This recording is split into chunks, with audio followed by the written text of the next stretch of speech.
Yeah, obviously result excellent. To come to Tottenham and win is not easy. So fantastic result for us. Performance-wise, I thought, we deserved the victory. I thought the chances created were, I thought we were excellent, really. We were able to counter-attack well. One thing which we know we're going to be able to do, and some detail of how we counter-attack Tottenham and why we were able to get in some good situations, but also when Tottenham pressed us, the lads being able to find real good solutions in the structure to cause them problems in possession as well as just counter. So, and then we knew we would be able to press aggressively sometimes, and we would have to be in a real compact low block and try and make the spaces as small as possible for them in others. And if they were the 4 key parts to the game plan, I thought we were near enough perfect in all of them today. So credit to the group.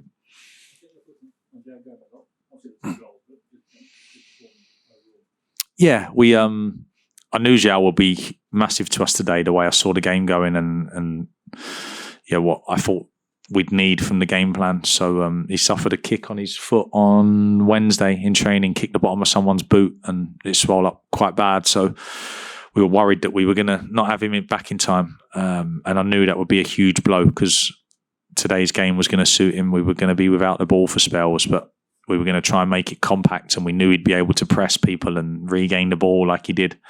And I thought he was excellent at that. I'm very keen to still try and improve what he is with the ball. He knows that. We work very hard on it with him. His understanding with the ball and how clean he is with it sometimes, his passes. And, we had just to give him some criticism, just to keep him grounded. We had a fantastic opportunity in the first half to counter-attack, and I think he misses Pedro and it goes off for a throw-in. So those moments I want for him more than just for the team, him to be perfect at, as well as what he was able to do today without the ball, and obviously 2 fantastic goals. So for a 21-year-old to come away to Tottenham and produce that performance is extremely impressive.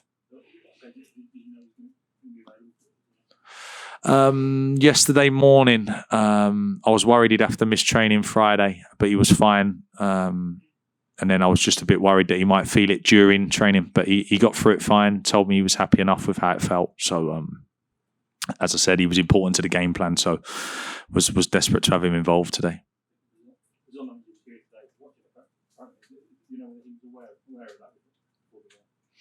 Was João aware of the Brazil manager being here? I have no idea. I'm not sure. I think you know what you're going to get from João, whether there's one person and his dog here watching, or the Brazil manager, or the Real Madrid manager, or whoever else might want to watch João. I hope he's just trying to impress me today. So good day for him.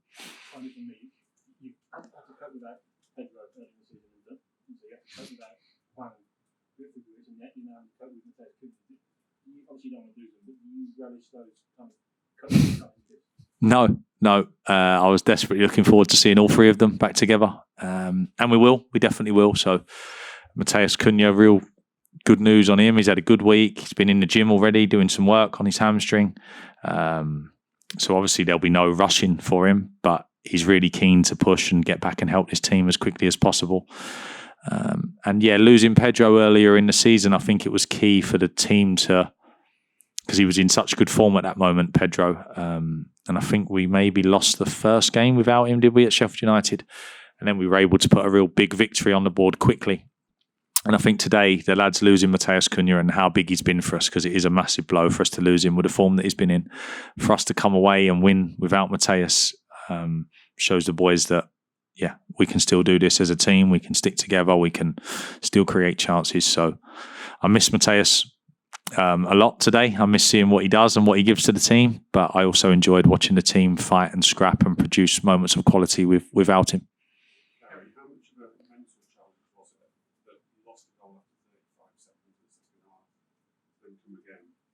Yeah, terrible goal.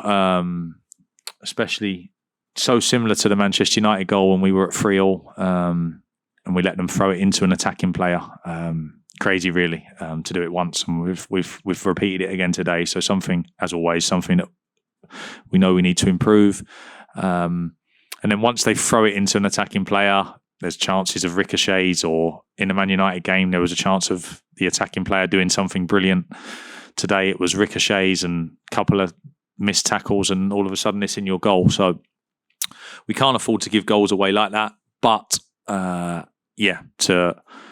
to give Tottenham that lift, because we were in complete control really of the first half. I know they had possession, but we created far better chances. My talk at half-time was all about keep pushing forward and creating more chances and scoring more goals to give the place such a lift so quickly was obviously very disappointing. But then, as I speak about this with the boys a lot, that you will be tested today at some point. There will be a setback. There will be a refereeing decision. Someone will score against us. There'll be something that you need to dig in and get together on. And delighted that they managed to respond in the way they did and created maybe 3 or 4 really good chances after that. Gary, another eye-catching performance from Pedro. An amazing assist with the winner, which Joao Gomez paid tribute with the celebration. What is possible for Pedro? He's only playing like this already, massive saving like this. It feels like world's best. I think his strengths are incredibly strong.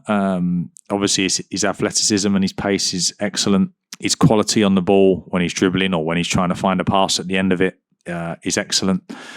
I'm still working really hard on improving certain bits of him that I think he needs to improve, in my opinion. He knows that. We've spoken about it already. So about how much he can do for the team and out of possession stuff and still some understanding with the ball. So he knows that we want to improve him. I think it would be really lazy of me and sort of to just say, he's fantastic. Let's just let him get on with it and we'll see how well he does. I still want to push him and try and get him as close to perfect as a wide player as we can. I've been asked a few times this week about the summer already, and I'm not interested in discussing Pedro Neto leaving the football club. He's a fantastic player that we spent a lot of money on, that we worked very hard on.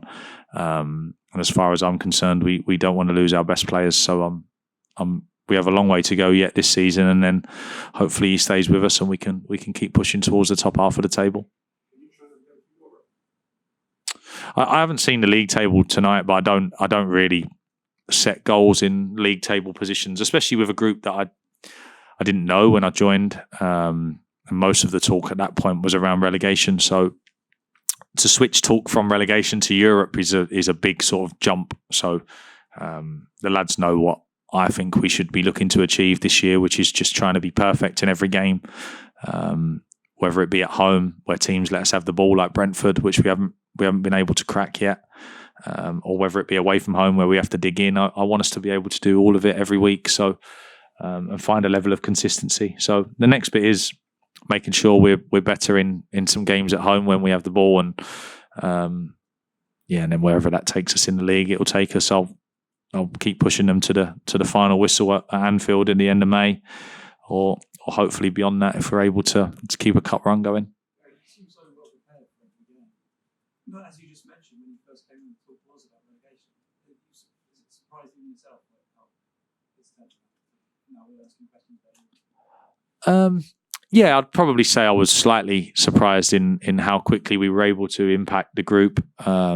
Having worked with them, it's not a surprise that they keep surprising other people. To me, is their togetherness and their willingness to work, and you can see out there like everyone's out on their feet at the end. You know, they're giving absolutely everything for the club, for myself, for each other, which always gives us a chance.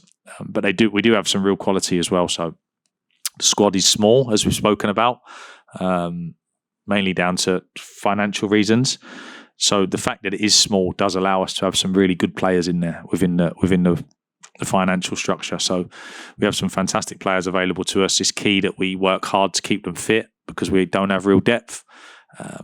But we'll keep pushing, and we can't get too unlucky with too many other serious injuries to top players. But if we're fortunate and things go our way and we're able to keep pushing, then see how far up the table we can finish. Yeah, I know you'll be level about.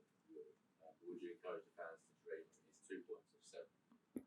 Yeah, I love the fans dreaming. One of my favourite parts of the job really is that I'm not allowed to get carried away and think about things that might happen, but I love them being able to think about it. If we were on 22 points right now, they'd be worried about how we get our next win and are we going to stay up. So the fact that we've got to 35 already, they can talk about a title charge for all I care. I'm delighted that they're enjoying themselves and got to share another fantastic moment with them today, which is yeah, really special. You can see the connection between the players and the fans, and just need to keep trying to push it and improve everything.